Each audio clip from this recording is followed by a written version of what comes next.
Hari Om all. So we are doing the chapter-wise contemplation. We'll just revisit chapter 5, which we discussed in the last session, which is Karma Sannyasa Yoga, freedom from desires. Right?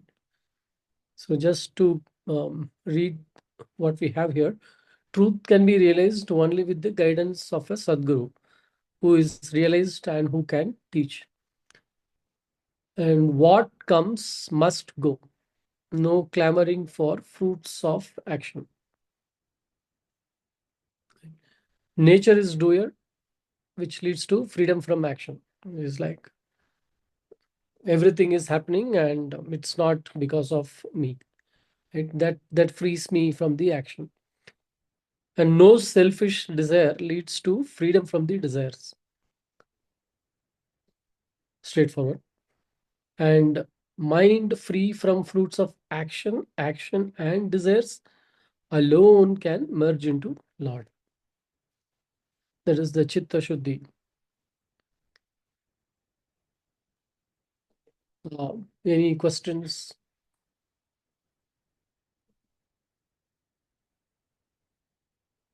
Okay, if not, we'll go to the sixth one. Sixth one is the Dhyana Yoga, yoga of meditation, seeing my higher self, which is um,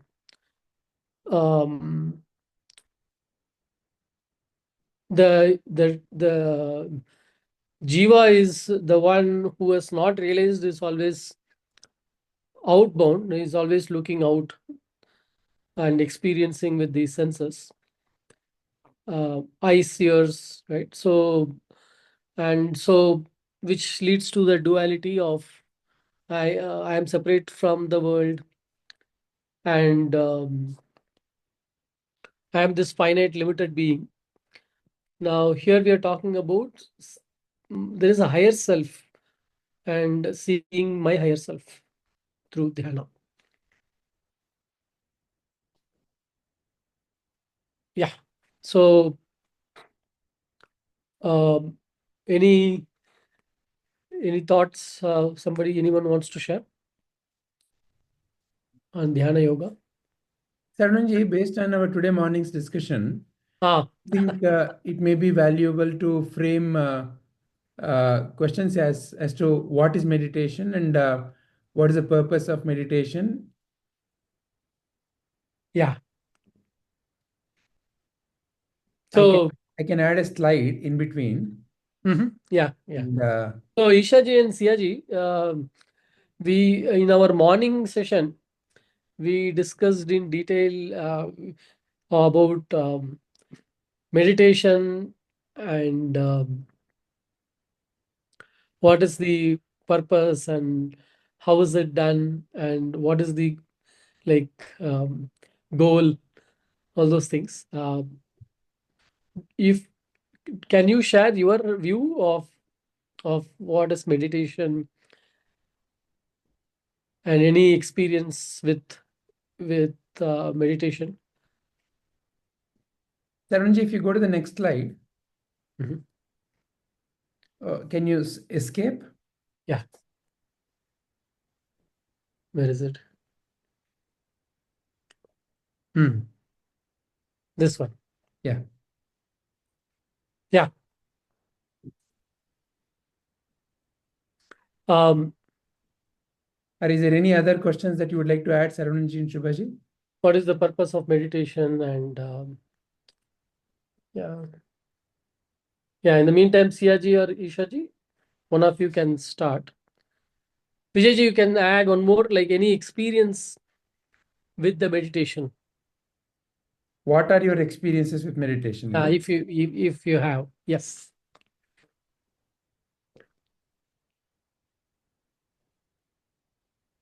Okay.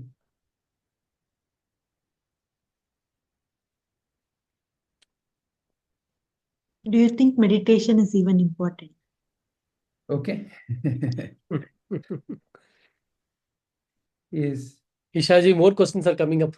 meditation. Yeah, I know. If you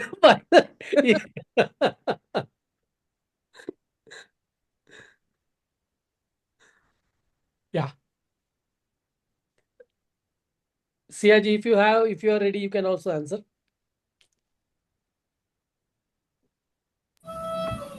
Yeah, meditation for me, I just close my eyes and I just become fully aware of my surroundings. And I do it anywhere, like Why everywhere. do you even do? Why I meditation? do because because you're focusing, like you are trying to like like the chaos in your mind, even if you like you don't have to stop, even if you keep telling yourself stop thinking about it, you'll think about it more. So just let the chaos be and then just be more aware of your surroundings and focus on the sounds that you usually wouldn't notice, or the things you usually wouldn't see, the small things like rain droplets, or like the leaves, or the sounds like water running, air blowing, the wind blowing, I mean. Yeah, that's, and yeah, I think meditation is important. I mean, it depends from person to person, right? I mean, what I think is important might not be important to someone else. But personally, for me, yes, meditation is important because ever since I've started doing meditation, it's helped me focus better. And because I'm a very restless person and I'm very active and I get distracted very easily. So after meditating, I'm able to, focus on what I'm doing in the moment instead of thinking what I should do later on. Okay. Okay. Yeah. And what is the method you follow for meditation? At the start, I used to do Isha Kriya. I did that for like 50 days, and then I started chanting like Om Namah Shivaya, and then I just started sitting in front. I started going to the temple and then just sitting in front of God and just closing my eyes and then just being present in the moment. Okay. Yeah. So maybe I can say that you are trying to focus or like get your mind to think about God or do japa, chanting. No, no, I wouldn't say that. I would say, like, I'm not getting my mind to do anything. I'm just being present in the moment. Like, But you because still have thoughts, right? You are thinking about God or chanting. not as much as I used to have before. Like, now the thoughts have decreased a lot. Okay. Thoughts have decreased a lot. Okay. Like I'm able to focus, like see if I tell myself I'm in a forest and I'm walking around, then I can imagine myself being there without thinking about what should I study next. I have to go to Akash now, I have to eat, I have to sleep, like something like that. Which is still you are guide. You are consciously guiding the mind to do something.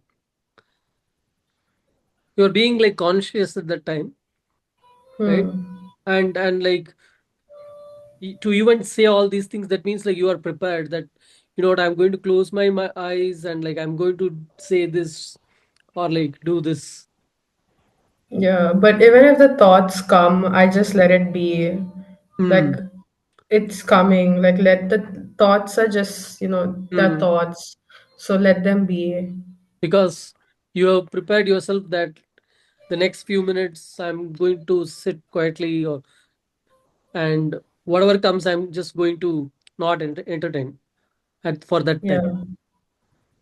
And then like once Yeah. you get up and you at least for some time you feel good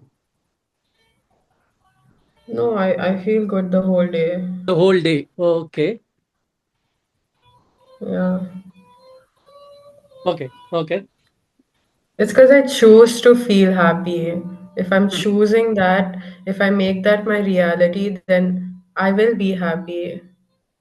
If I say that I'm sad, then I'll be sad.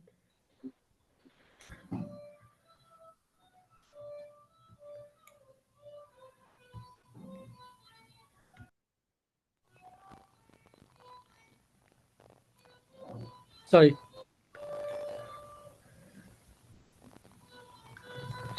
Yeah.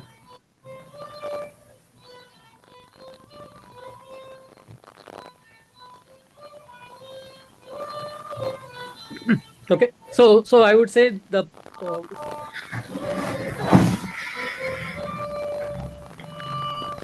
let me get the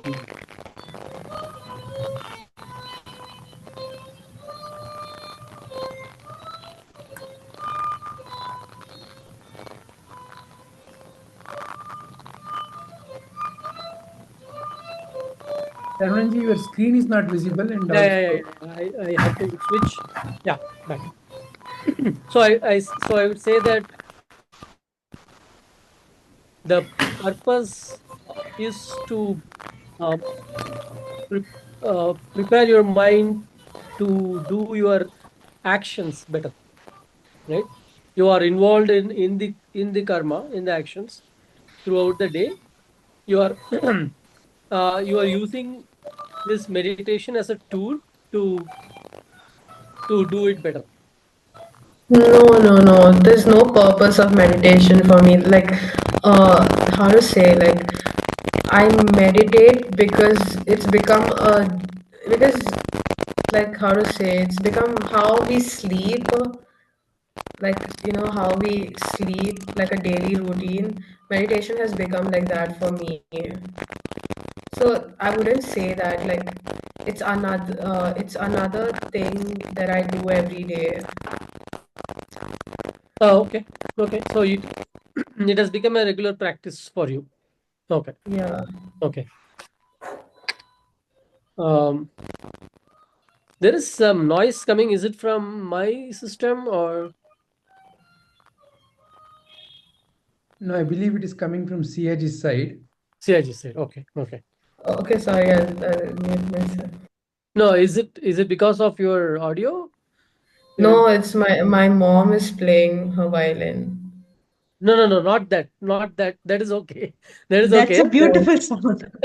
No, That no, is that okay. is Yeah, some other sound is coming. yeah, yeah. It We are is okay with the violin. It's a beautiful music.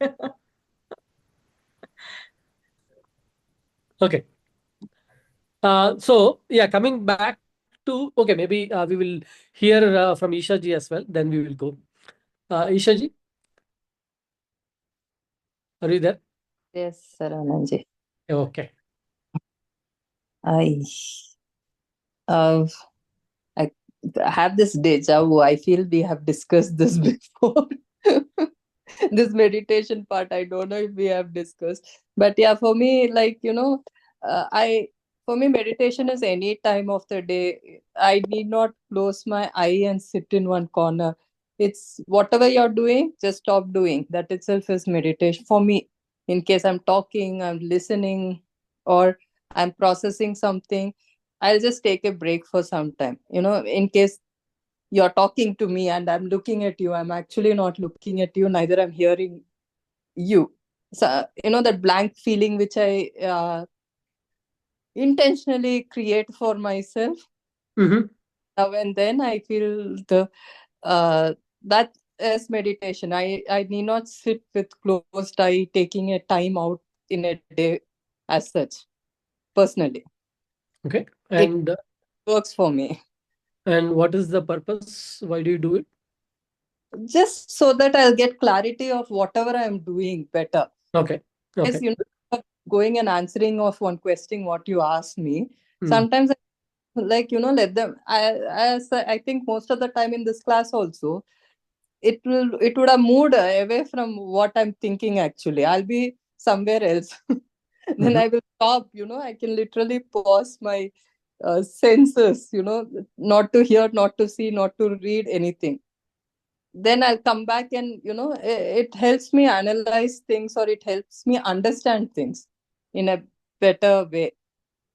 So that's why I don't go away and sit. It's a habit for me to do. But Uh, you consciously turn it on. You switch to that meditation mode, right? it happens, yeah, consciously, or you know, it's like, it's naturally, it'll occur also. Sometimes I'll just go. Sahaja state. What to say? See, imagine my, my all my I have one board. Okay, it is filled. Sometimes before I write something else, it has to be blank. No, I have to take one duster and erase the entire thing. It's like Mhm. that for in Okay. my. So that's for me. Meditation is like, just stop whatever I'm doing and just not think of anything. Zero. Mhm. Okay. Sometimes it's like, I just get lost. I Okay. don't know, getting lost also. Okay. Got it. Perfect. Perfect. So I would say, like, he listening to both of you, at least the way I can see conclude is like, um, outs if not for meditation, basically the mind is free, and when the free mind basically is like a monkey just jumping randomly continuously from one branch to another non-stop, right? Like having all those thoughts coming, while when you switch to that meditation mode, you are consciously tuning yourself to, what limit, and this is what I'm going to focus now. And like and like you are able to get into that mode, which helps you throughout the day. Can is that a good summary? Yes, Sarananji. Okay. It's not that Uh, it is better throughout the day. It's just that Better. it just flows like that. You know, Hmm. I haven't said that it'll be. No, I haven't felt, or I haven't focused on whether it's going to make it better or.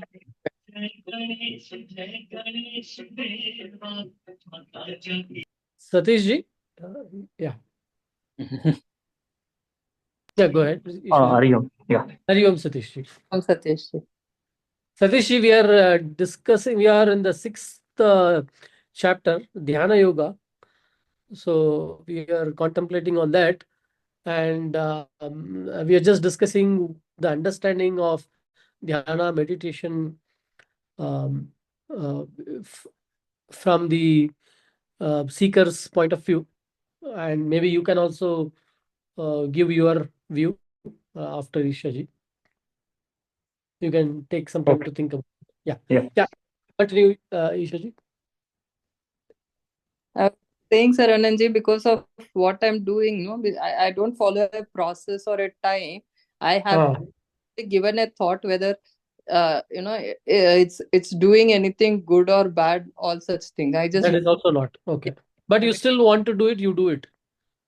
it's an automatic process. It As automatically happens. Okay. Yeah. I'm not, and I did try, Isha Kriya, and whenever I get inside that meditation room, they call, na, that, Hmm. few schools have it and few centers, many have it. That time I go sit there, and again I need not close my eyes. I don't Hmm. mind thing, but yeah, I can sit quietly also and keep looking at nothing also, or person. Yeah, that is also nice for me. Going and sitting in that atmosphere of But meditation. do you feel nice in the sense, pre-meditation to post-meditation? Is there a difference? I actually haven't. If you're asking me about the part where I go and sit in a room and come, a closed atmosphere, I don't know. I So you really don't cannot. you don't see any difference at all, whether you do meditation or not. You are in that state, same state. Yeah, the same. I haven't focused on the result. I'm sorry. No, it will be very obvious. That's why I'm asking. Okay. Unfortunately, when I went to that, Isha, Coimbatore, or, there's a school called Creative School. I've gone to their center also. And there's one more in, I think, Banarkata or Kanakpura Road. I'm really not sure. those places when I go sit, no, I feel like sitting for a longer time there. Basically, Yeah, that atmosphere is nice, no, when you have that, I don't know, the doom kind of a place that is built for meditation and all. Like but the sense of time goes away. goes away, yeah. So You are not in a rush. You are yeah, not watching the time running. that is conscious meditation, because before I enter that center, I know what I'm going to do. I'll go and sit. Mm. I know Mm. I have to be not talking. Yeah, Sit. all those do prepare you, right? I prepare and come, then I'll, automatically, because you prepare and go inside, you will know that, when you come out, you'll be relaxed, because meditation equal to relaxation. It's like Because the result is set in and your. and is it because you feel relaxed because mind slowed down, the number of thoughts slowed down, and like mind is not racing. Again, I'm so sorry, I didn't concentrate on that part, but it's like, when you preset your head that, you're going to meditation, and meditation, the result is relaxation. Meditation, you are relaxed. Okay, got it. Yeah, Siaj, you were about to say when I summarized. Do you have anything to add? No, I don't have anything. Okay, fine. Yeah, Satish ji, you have seen the questions. What is in your view meditation, and what is the purpose, and do you do meditation? If yes, can you share your experiences?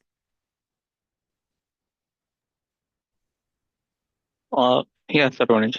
Hari Om. Hari Om. Yeah. Okay. So, having 100% of our focus on anything would mean meditation. You shouldn't multitask. So your total involvement, right, from all your five senses. So that could be even sitting quiet or even doing a task. Okay. That is meditation, but That is meditation. Okay. yeah. So earlier before getting into satsang and associations, we were watching movies, all that. So that was giving us a different, for me at least,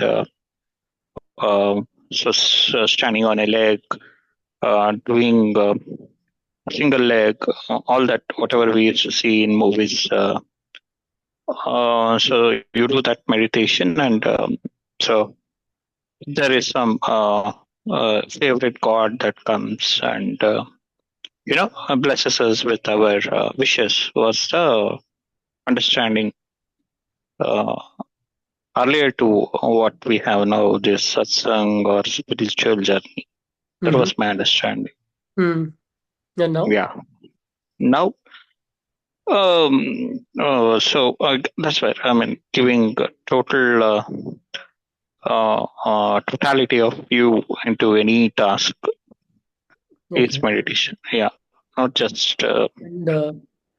And are you able to be in that mode all the time, or like you consciously? No, it is not possible. Okay. Yeah. So do you meditate? So that's where the sadhanas are a pathway to that. So trying to get to that. Okay. So there are sadhanas, but the question is like, do you have any experience with meditation? Have you tried any of the? Yeah. There are few different. Like I was listening to Ishaji, right? So I've been to the pyramid on the Kanakpura road, and I've also taken up few other practices like Brahma Kumaris, or there is something else called from Simplified Kundalini Yoga with Atri Mahashi's classes and all. Mhm. So where there are different types of meditation, like so mirror meditation, all that. I've experienced those meditations.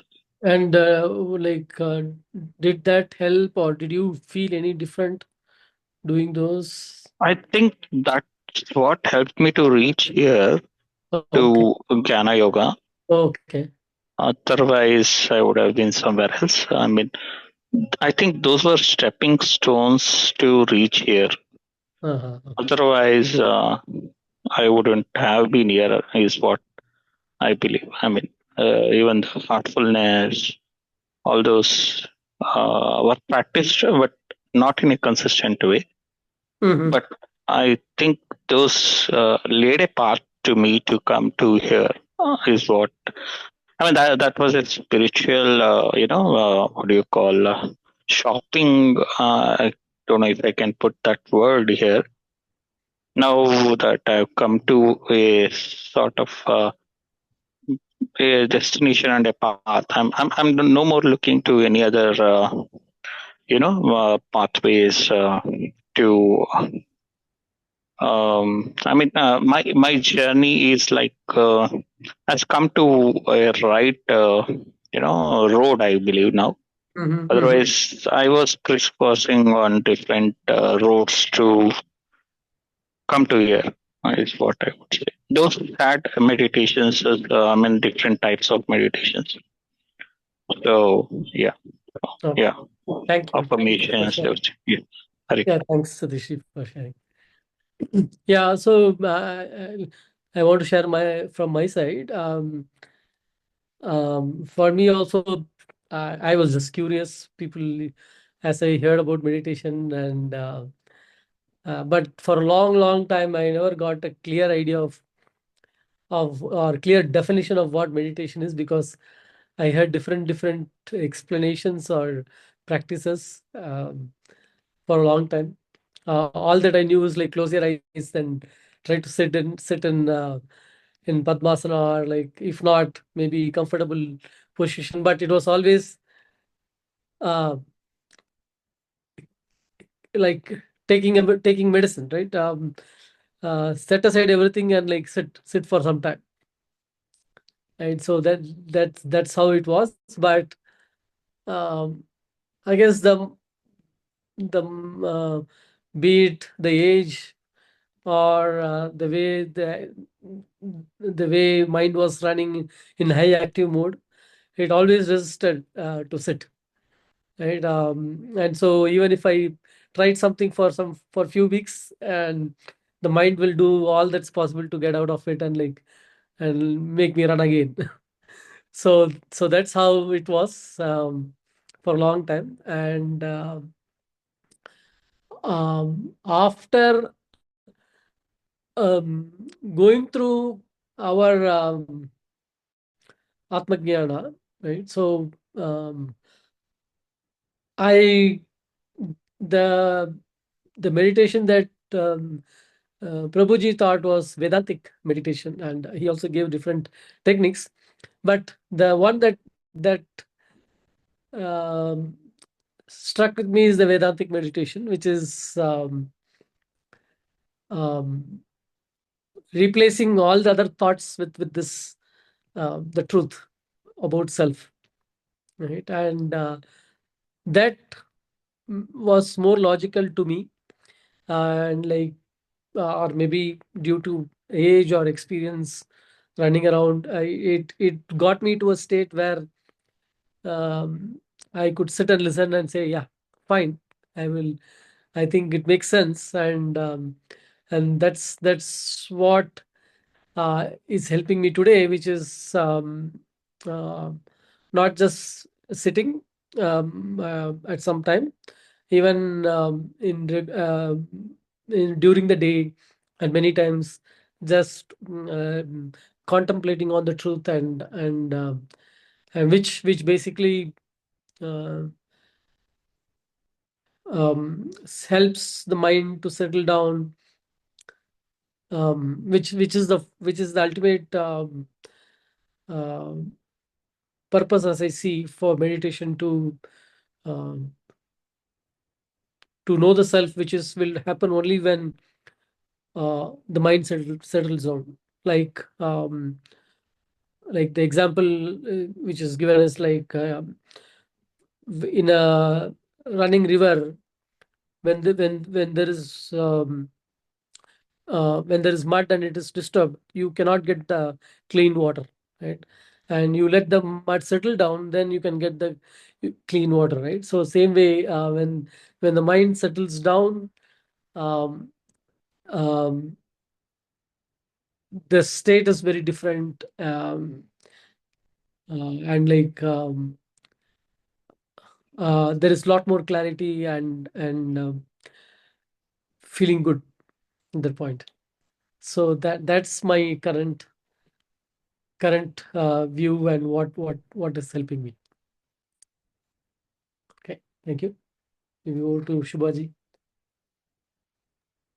Yeah. Coming to what is meditation? Meditation is, for me, it's a practice to calm my mind. Of course, purpose is to get clarity, and experience with meditation is initially, as Saravanan mentioned, I used to think that meditation is like something I go sit in Padmasana or Sukhasana, whatever, and I have to sit for hours with no thoughts, all that. But later I realized that that is not what actually is meditation. Even when I'm cooking, I'm with my kids, and when I'm doing my other chores, I can be in meditation. So that is the clarity I have right now.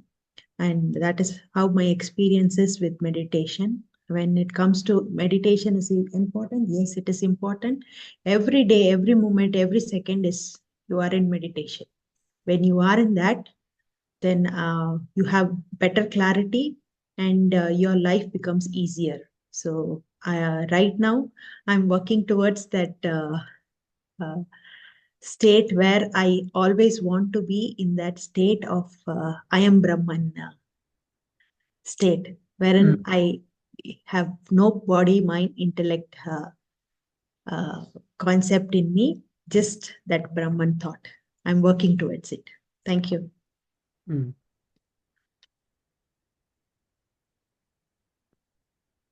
Yeah, Vijayji.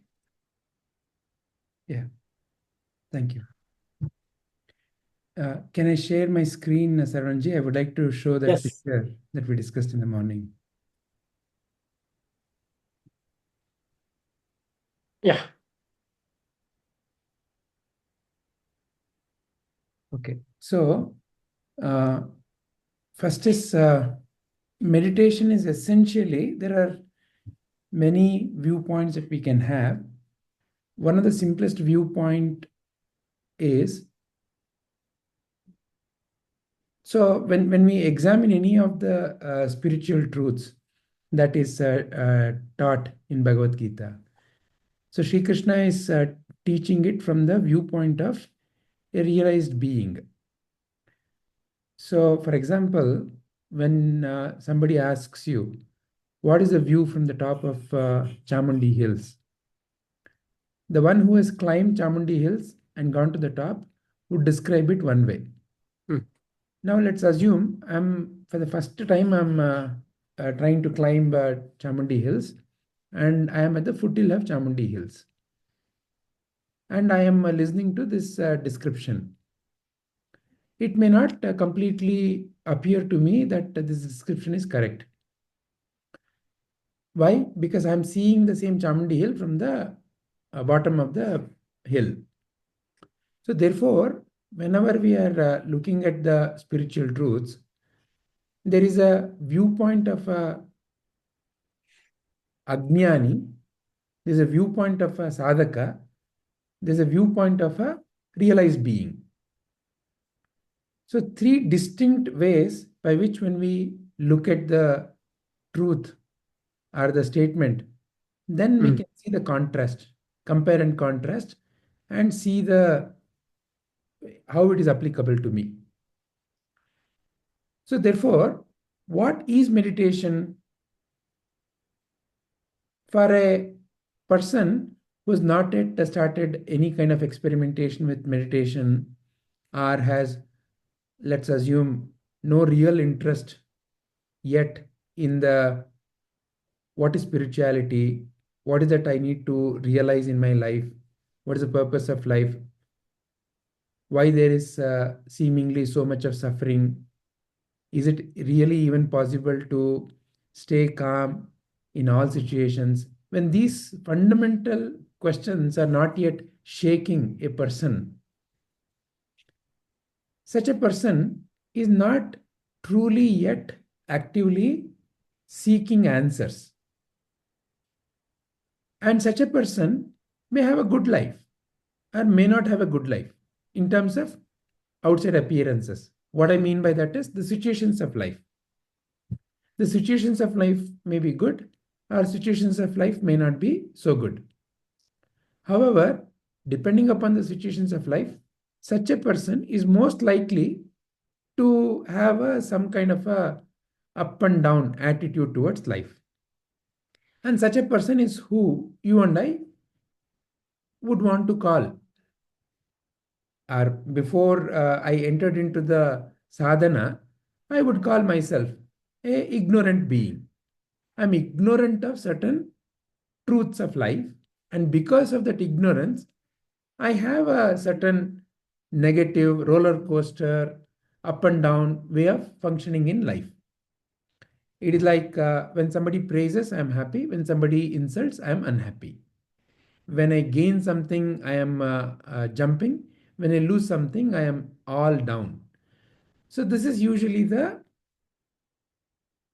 from outside, what I can see of a person who is not yet sincerely started looking at the truths. So this is the state of a what we can call as a ignorance. Okay, now comes, due to whatever circumstantial reasons, if that seeking is a genuine seeking, that I truly want to feel the freedom, and I want to come out of all this suffering, the turmoil that I may be experiencing. Is there a more greater and deeper answer to the life's fundamental questions? And when such questions truly take hold of me, not as an intellectual curiosity, but as a, is it really that way? Like how the situations that Buddha saw hit him. Buddha essentially saw death, old age, and ill health. For him, it shook him his foundation. It shook his foundation. For you and me, it may not necessarily be. For you and me, it may be just a routine day-to-day situation. But for him, it shook him from his foundation and made him really question, what is the purpose of life? What is life? Is this all to life? So when such a deeper, sincere longing has taken hold, then is when one can be called as a true seeker. A seeker who now is no more happy with the so-called ignorant way of functioning in life, and is not yet very clearly established in what is the truth. There is not yet a freedom. In other words, in our Purana, we can call it as Trishankusvarga, or in our colloquial language, na ghar ka, na ghat ka. So, in this state, I cannot go back because I am somehow not happy with the ignorant way of life, and I have not yet found my footing. I have not yet found my fundamental resting place. It's equivalent to when I'm walking in the road in midnight, and dogs are barking. There is no light, and it's raining, and there seems to be some people drinking and making sound. Suddenly it may cause a sense of anxiety. And imagine, now in such a situation, when I go back home, I feel, now I can relax. But when I'm walking in that situation, I may feel a little jittery. So like that, this Trishanku, the seeker, and then there is a Jnani. So now, what is meditation? If you ask a person in ignorance, there may be 100 different definitions, depending upon what kind of cultural conditioning and societal conditioning has gone in. They may be like how one of you said, by looking at the movies, standing on one leg, maybe meditation, or simply closing eyes and doing nothing, simply wasting time, maybe meditation. Or they may have seen some people dozing off, that may be meditation. Or some people may wrongly say, you know what, I've seen some of my friends who say they have zero thoughts when they are totally drunk. So that is meditation. So like that, there may be 100 different definitions of meditation coming. But what is that Sri Krishna is guiding you and me in Bhagavad Gita through Dhyana Yoga is essentially what you and I need to understand about the functioning of our mind. And through that, there's a very clear viewpoint that Sri Krishna is giving to you and me. In life, you and me essentially have collected some information about our world in a place called mind. And how we have collected that information? By seeing, by hearing, by smelling, by touching, by tasting. These are the 5 senses through which you and I have collected some information. What you and I call as whatever places you have gone to, today you have only some information about that place. Whatever your life situation may have been, you have some information about it in your mind. So all of that collection of information is what essentially you and I refer as, the world. So if some information is there, then that is part of your world. If some information is not there, it is not in your world.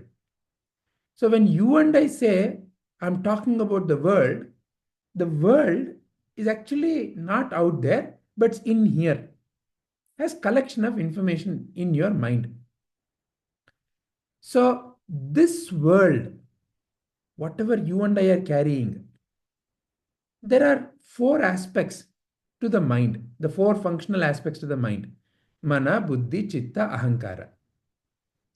So by simply understanding this picture, when a particular bird image is coming through the brain to your mind, from where it comes, the sensations is called the mana, and the buddhi is the one which discriminates. It's a bird, bluebird, whatever. And that information, if it is stored in the chitta memory, then it answers it as bird. If the same question is asked to a small baby, it may not answer because there is no memory of it. So that is chitta.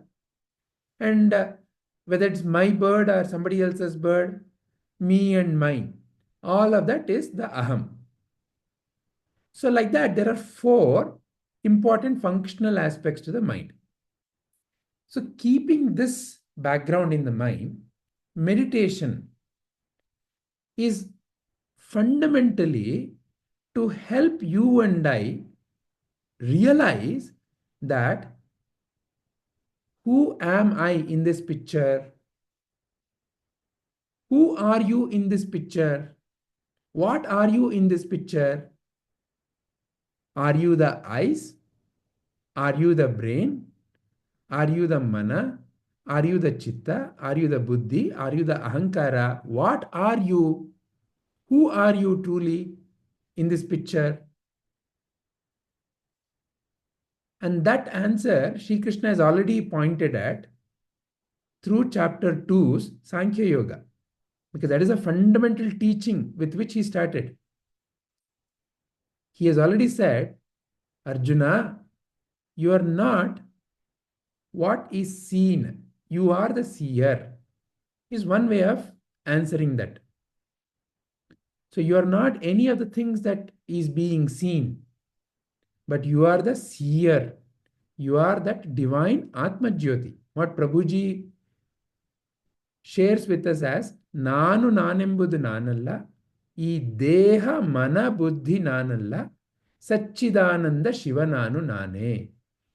That Shiva, that the one in whose light all of this drama is being seen, is who you are truly. And you are none of this. So, having taught this, that's all that is really required to be realized.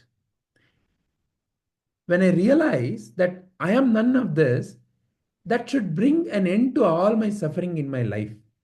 That should bring an end to all the questions in my mind. Because the questions are not for you, the seer. The questions are there in the mind about some aspect. So, in a way, if that realization is true and deep, that's the end of the journey. That's all it is. You have come home. You found your home. But it so happens that depending upon the conditioning that may be in the mind may not accept that you are that divine light of the self. You are none other than that divine only.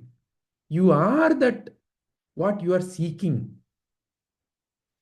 You are the very source of peace. You are the very source of that happiness that the mind may not accept. Who in the mind? This aham. You know who I am? That you know who I am may not accept that. Oh, it could be due to various conditioning. It could be due to various kind of cultural, societal, and other life situation based conditioning that this very simple truth may not be accepted. It may not be accepted because of various conditionings which are stored in the chitta. And that is what you and I call as vasanas. So, what kind of vasana I may be carrying, depending upon that, I may not be able to realize this truth. That is why Sri Krishna, step by step, 3rd chapter, 4th chapter, 5th chapter, wants to help you and me to quieten the mind. Because the mind is usually jittery because of its association to me and mine and doing something. The doing something has become a deep rooted conditioning. Because in life, you and I, for example, when the body feels hungry, you and I cry and food comes. So I start getting conditioned into thinking that I have to cry to get food, and only by getting food, hunger goes away, and only by hunger going away, I feel okay. Because when hunger is there, that sensation, the sensation of the hunger, is something that I'm not very comfortable with. I feel not very nice about the sensation called hunger. So therefore, I cry. Similarly, there may be a sensation of, okay, I want chocolate, I don't have chocolate, and that is making me feel sad. And when some chocolate is given, I eat and I feel nice. Oh, chocolate is important for my sense of feeling of goodness or niceness, well being, whatever. Like that, slowly, my situations around me, my society around me, conditions me. And I get conditioned into thinking that I have to get something to feel nice. I have to get. So I get totally ingrained into the logic of doing something to get something. What am I getting? I want to get some kind of a peace, happiness. So all my seeking is focused on that. In that part of the journey, the fundamental teaching that Sri Krishna is giving is through chapter 3, 4, and 5. This conditioning of the mind to constantly seek fruits and that I am the doer is actually what is causing me to get into this whole jitteriness about life. The truth that he taught right in the beginning is not realized because I have gotten into this I am the doer and I am the enjoyer mindset. So therefore, through 3, 4, and 5, Sri Krishna is teaching you and me, simple step by step, how to do whatever you and I do in life. Karma Yoga. Through Karma Yoga, how you and I can be doing whatever you and I are doing, but can be in freedom. So, when you and I have quietened the mind, because the final answer is only through right discrimination, right jnana. The final breakthrough can only happen when my ignorance knot is broken. My ignorance knot can be broken only by very subtle discrimination in my buddhi. And for that, my mind has to be capable of quietly doing an inquiry. What all the great masters say is that to realize yourself is not a attainment, but is a self discovery. Is not something that you attain. Attainment means what? I do, I get something. No, is an attainment. But what the great masters have said, it is self realization, or it is a self discovery. It is not a self which I go and get somewhere. But the mind is not yet ready for that logic. Mind is not yet ready to see. Why? Because the mind is very busy in doing, getting, right? We saw already in our last session the triangle of creation: aim, action, result. The mind is very occupied in that thinking.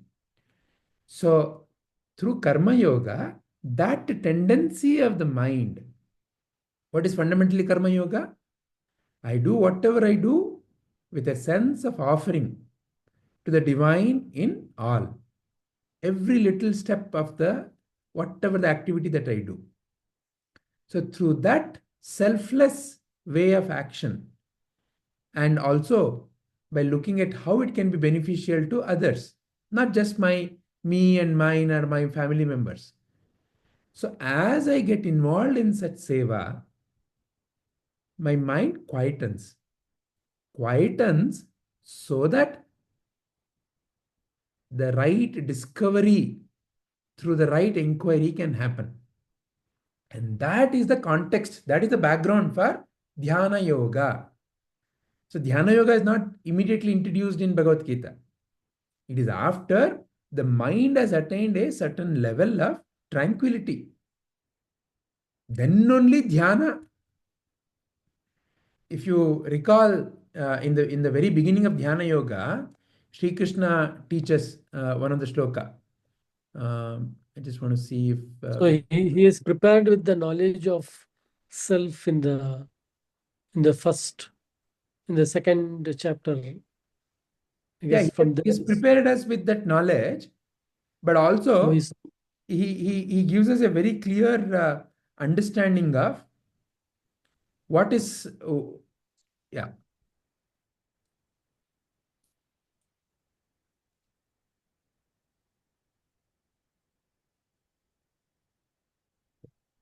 So this shloka. आरुरुक्षोर्मुनेर्योगं कर्म कारणमुच्यते योगारूढस्य तस्यैव शमः कारणमुच्यते. To a beginner who has intense desire to realize God, this is important, very important.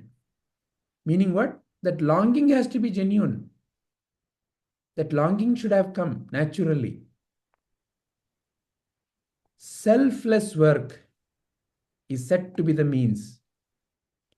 To the sage who is already advanced in this process, meditation is said to be the means.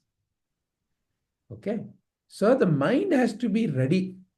Mind should have reduced its wave Karma pattern Yoga has to be done. through selfless work first. Okay. Only in such a mind, meditation can happen, leading to the right inquiry. So with this background now, what is meditation? With this background, meditation is fundamentally nothing but conscious resting of the mind. What is conscious resting of the mind?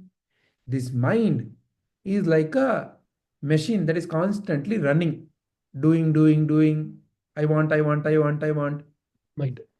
So, this tendency of the mind consciously has to be reduced.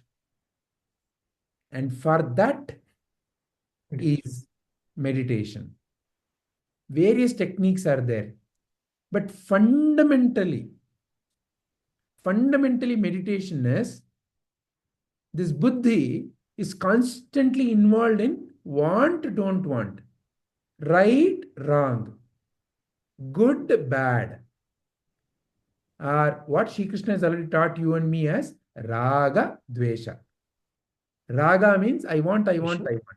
Dvesha means I don't want. What is that this buddhi is discriminating as raga and dvesha? Right now, in any given situation, something comes in front of you. You may have a affinity towards it. I want it. Or you may have a kind of a rejection, enmity towards it. Dvesha. This tendency of the mind is the fundamental cause of all my suffering. That I am unwilling to accept certain things and I only want certain things in life. Please notice, if you are in a river and if you're simply flowing with that stream, there is no resistance. But as you are flowing with the stream, if let's say there is a small fish comes, you're okay. A big fish comes, you are not okay. Then you will start putting a lot of effort to escape from it or to push it away. Or to take another example, you are in a room and you see through the window. You say, oh, such a lovely sight.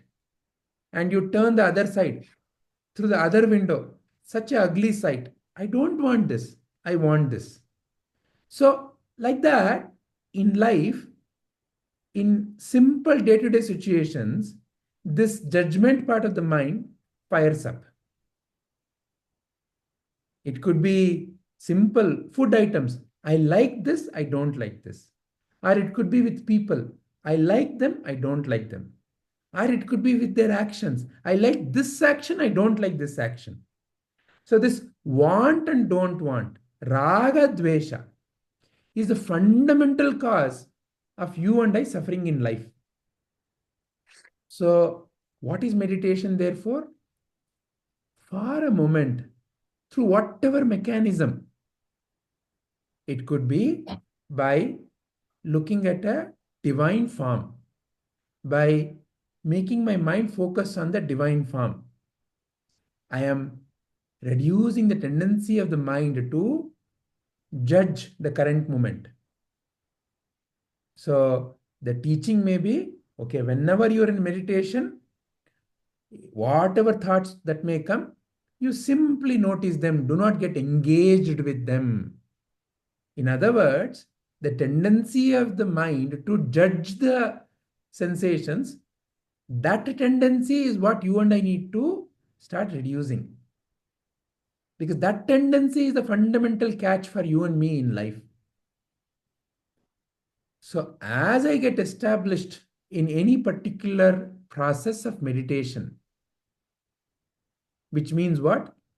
The tendency to like and dislike, as that reduces, a natural sense of ease comes into you. Otherwise, the mind was constantly in the grips of want, don't want, don't want. So that used to cause a lot of stress. When want comes, okay. And sometimes when want comes also, ayo, what if I lose? Immediately So please notice, when I have a strong want, then it naturally is followed by, what if I lose? So in a way, I'm never really relaxed, even when I get what I want. And if I get what I don't want, that's another issue. So like that, I'm constantly in the grips of this want and don't want, raga, dvesha. So this tendency has to be broken. This pattern has to be broken. And the meditation is fundamentally a practice to break this pattern. As this pattern is broken through any approach, and I'm simply becoming an observer of various thoughts emerging in the mind, and I'm not reacting to them. Slowly, there's a sense of ease. And with that sense of ease, a fundamental question can also come, which is, how am I feeling so at ease? How am I feeling really peaceful? I'm not doing anything. I'm not eating mango. I'm not watching movie. I'm not talking to my friends. But how come when I'm simply closing my eyes and telling, let it be to my thoughts, how is that I'm feeling so relaxed? That question, when it appears, that's the beginning of the next big discovery. And what is that next big discovery? Is that realization that, so then this, whatever I am doing for peace and happiness is not because I'm doing, it seems to be within me. It seems to be something coming from within me. And when that discovery happens, that opens a floodgate. To what? To your own inner bliss. And that, when that starts becoming more and more set in your life, then the mind becomes subtle enough, because no more when that, see, because the final equation is the final equation. So first is this buddhi, its raga dvesha tendency has to be broken, and the final equation is, this fellow is simply an illusion, has to be realized. These are the two fundamental things. But to realize that this fellow is simply an illusion, this tendency of the mind has to be quelled. To quell this tendency of the mind which is constantly involved in do, get, has to be broken. So Karma Yoga breaks that, Dhyana breaks this, then the right question and the right inquiry, then this fellow disappears. When this fellow disappears, who remains? Divine only remains. So in a way, Sri Krishna is taking us through this game and helping us to, you've seen this picture. There is a serpent eating its own tail. So the serpent eating its own tail, eventually, in a way, it has to gobble itself up. So this fellow is simply an illusion. There is no real existence.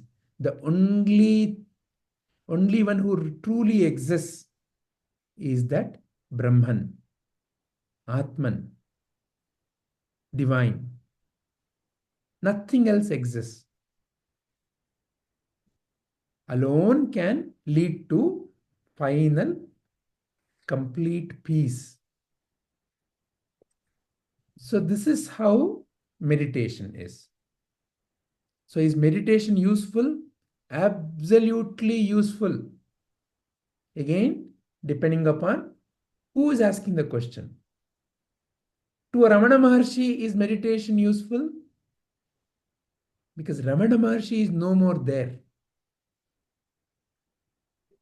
What am I saying? Not in the sense of to someone who has realized what Ramana Maharshi has realized, is meditation as a doing necessary? No, because now it has become sahaja, it has become very natural, because the tendency of the mind is broken. There is a constant bliss of the self. So for such a being, meditation is no more a doing.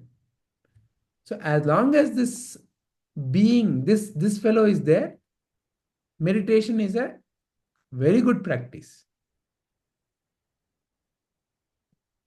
Let me pause here. Is there any CAG? I saw that you wanted to share something or ask something. No, Vijayji, I just kept losing network connection. Okay. There any additional points to add, Saravanan-ji, Shubha-ji, or anyone else? Are there any questions with what you've heard and seen? Yeah, the big difference I see is before getting into this path of jnana, be it Upanishads or Bhagavad Gita, the meditation is always talked about um, something that makes you feel good and or like helps you do well. The other benefits of meditation, the or like meditation has its own benefits, but um, when we are in this path, following Gita or Upanishads, it is taking us to a much higher purpose, or like it's taking us towards a much bigger thing, which is knowing the true nature of the self. Um, Or it is very personal, knowing your true self.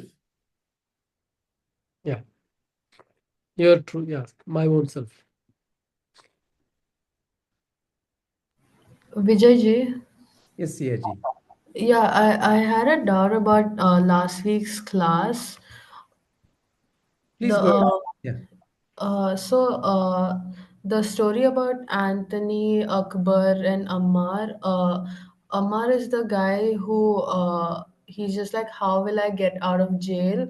And Anthony is the guy like, a life is good in jail. I am happy. So, how is getting out of jail? Like always, he's finding a way to get out. Like he's not being in the moment. How is that sattvic guna? Okay. So when we use any stories to narrate certain spiritual truths, they have to be understood with the right kind of context, right? So what is meant there is Amar is doing what is necessary to be done in the jail. However, he is not only thinking of, okay, I'm going to be in the jail only. He has realized that the jail is not a nice place. There is something else bigger, better outside. So I will do what is necessary to be done right now, but all towards I will want to come out of the jail. I want to become free. Whereas the story, the other fellow, Anthony fellow, he is okay. I'm okay with jail. I will only do whatever is necessary, but I'm okay with the jail. He has not yet felt the need to come out of the jail. It is like, for example, CIG, if we take, okay, so if let's say I'm quite happy and satisfied with my life in terms of, let's say, what the situation of life is. Okay, so maybe it may be money, it may be my education, it may be my whatever it may be, and I'm feeling quite content. Everything is hunky dory. I have no problem in life. Then I may not necessarily have the longing to find answers for fundamental questions. If I'm very happy getting up at 9 o'clock, having a good meal, everything is good. That can be cheating too. Okay, in the Yeah. sense like not acknowledging the reality as well. So I may never really get a need to ask some fundamental questions. So I am quite content. I'm quite content. I'm quite satisfied, right? See, the satisfaction that comes out of Atma Jnana is a different kind of satisfaction. It is not a satisfaction born out of lethargy. It is not a satisfaction of, oh, my life is hunky dory. That's all it is. It is not that kind of a satisfaction. The satisfaction is much more deeper. It is much more, it is undeniable. It is something that cannot be shaken. Whereas the situation based satisfaction can be shaken if the situation really changes, right? So Yeah. that is an example of someone who's okay with the jail because life has not yet kicked him. And when life kicks him, then that fellow will see whether the jail is okay or not. So until that kick happens, no, until that real kick happens, many a times people do not make an effort to come out of the jail. Curiosity needs to be there to know. And it has to be genuine. It has to be genuine. Is there more to life? See, that's why it comes out of either a people who suffer a lot can truly see the value of the spirituality. When it is realized, they truly see the value of spirituality. So lot of suffering brings them to the door of spirituality. Or when somebody like Buddha, when they're hit with certain situations of life, suddenly that longing may open up, right?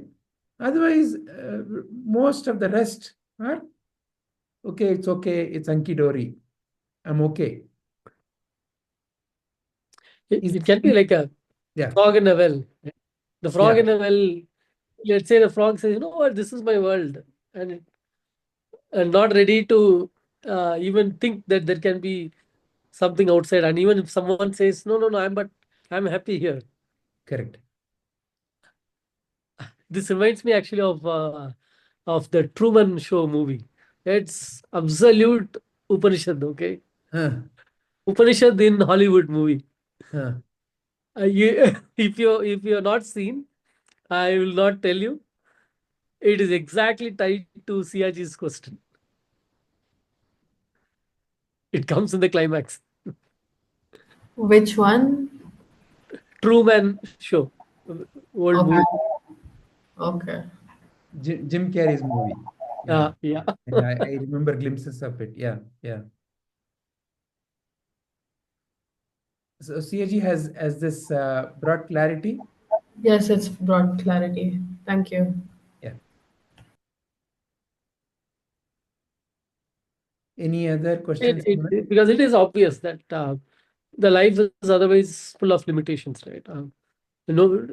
Someone who has not started in this path of jnana will never say that, or will say that I'm a limited being.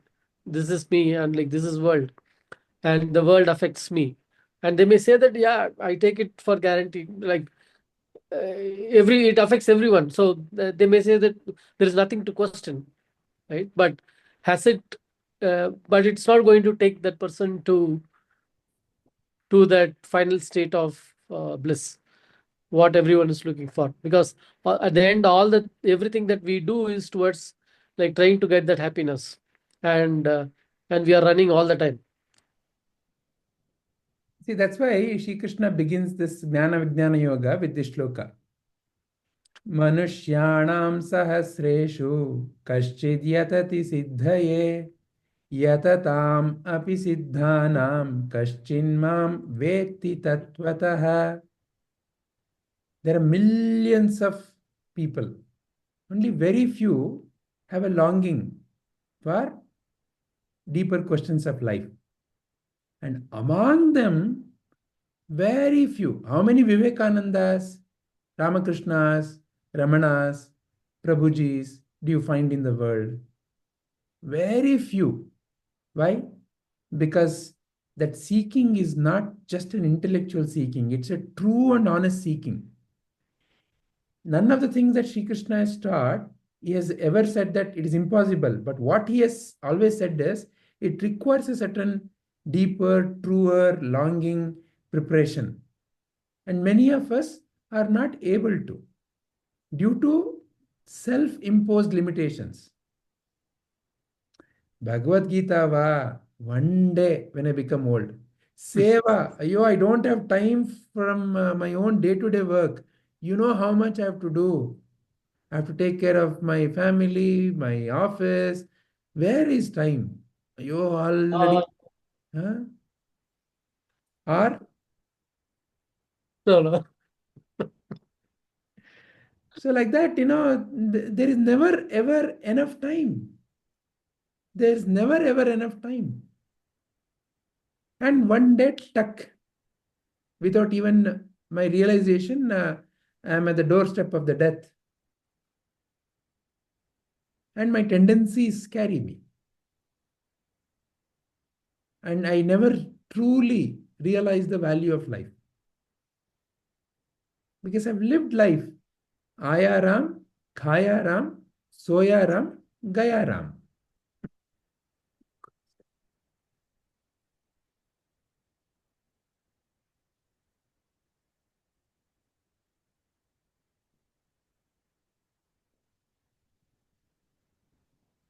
All right. Shall we end, Sarvanji? Sure.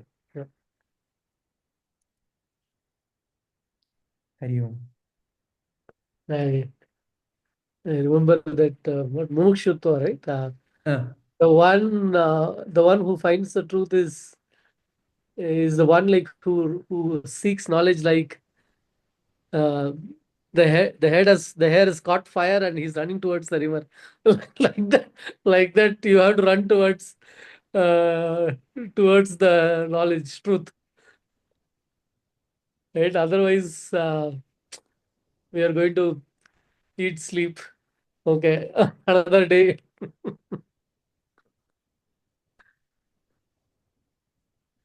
Yeah, okay. Any comments, Satish, Shaji? Otherwise we will end. Nothing, Saranand. Yeah. Okay, perfect.